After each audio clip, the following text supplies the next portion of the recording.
The first step in installing a zero clearance insert is to make sure that all the mounting tabs are clean. We don't want any dust or buildup on these that can hold the insert crooked. Also, make sure we have the right blade installed and that the blade is set at 90 degrees to the table surface.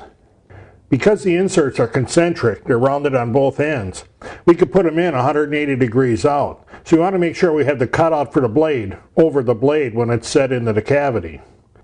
This insert is for the PM2000 and it has a slot already machined all the way through it. That's for the splitter and riving knife, not the blade. So we can set that with that slot over the blade, and we know that the cutout beneath the insert is also over the blade. We want the insert flush or slightly below the surface so when we're sliding wood that it doesn't catch on the edge of the insert. Now you can do this with putting a straight edge across the table and adjusting the insert up so it just touches the straight edge.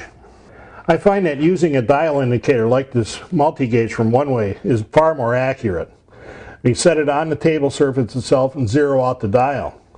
Then move it onto the insert near one of the adjusting screws, and then we can put an Allen wrench in the screw and turn it to bring the insert up so it's just below the table surface.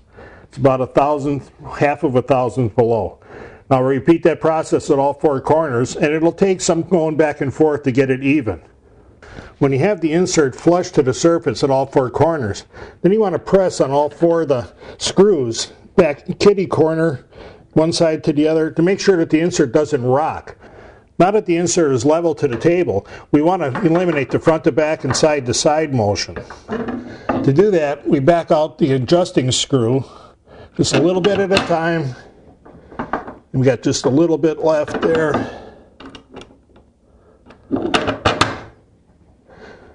Okay, that's it. No more side to side play. Now we'll back out the front to back screw a little bit. We want to just be able to drop the insert in with no side to side or front to back travel, and that's perfect. Next, we have to figure out how to restrain the insert while making the cut so the blade doesn't push it up out of the throat and throw it at us. Some people say to just go ahead and put the fence over it and lock the fence down. One of the problems with using modern fences is that they don't lock at the rear anymore. If something happens, they can lift up without much force, and that can let the insert come out or even the whole fence come over on us. A couple of more frightening suggestions I've seen on internet forums about holding an insert down is one of them is just to use a push stick. The scariest one was the guy that said just go ahead and hold it down with your fingers on the side. Said he's done it several times and hasn't hurt himself yet. I think the key word there is yet. Another scary thing about using your fingers or a push stick is that you have to bend over to crank the blade up. That puts you pretty much in line with everything that's about to go wrong here. If we listen to the insert manufacturers, they all say the same thing about restraining your inserts. Put a board over the top of them and clamp the board down. Using the board, as the manufacturer suggests, means we've got the entire zero clearance insert covered. It's restrained from end to end. We can cut right through it and this board and never have to worry about the insert lifting or moving. This is a much safer way to do it. Now we have the zero clearance insert installed. It's all adjusted. We've checked the clearance that the blade actually rotates below it. Clamped the board over. Got the dust collector hooked up. All we need to do is start everything and slowly raise the blade up.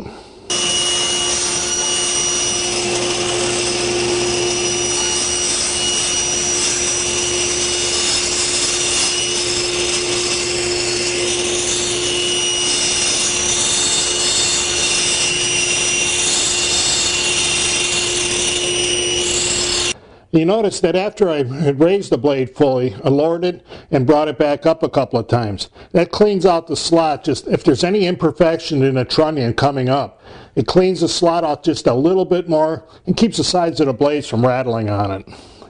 With the slot that Lee Craft had already cut into the insert, plus the blade slot that I just cut, I'm now able to raise or lower the blade wherever I need it with the riving knife or the fence splitter in place. All that we have to do now is remove the insert, check to make sure there's no dust under the pads, and we're ready to go to work.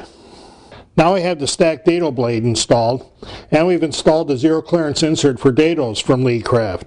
I've done the same leveling and fitting to the throat cavity. Now all we got to do is start everything up and slowly raise the dado blade to cut that.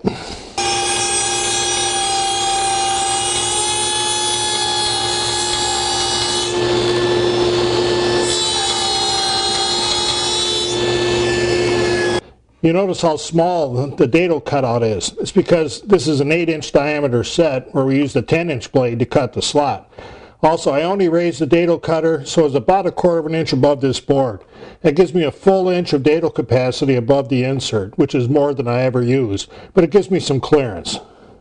Now if everything went right, I should have a nice clean cutout my dado insert.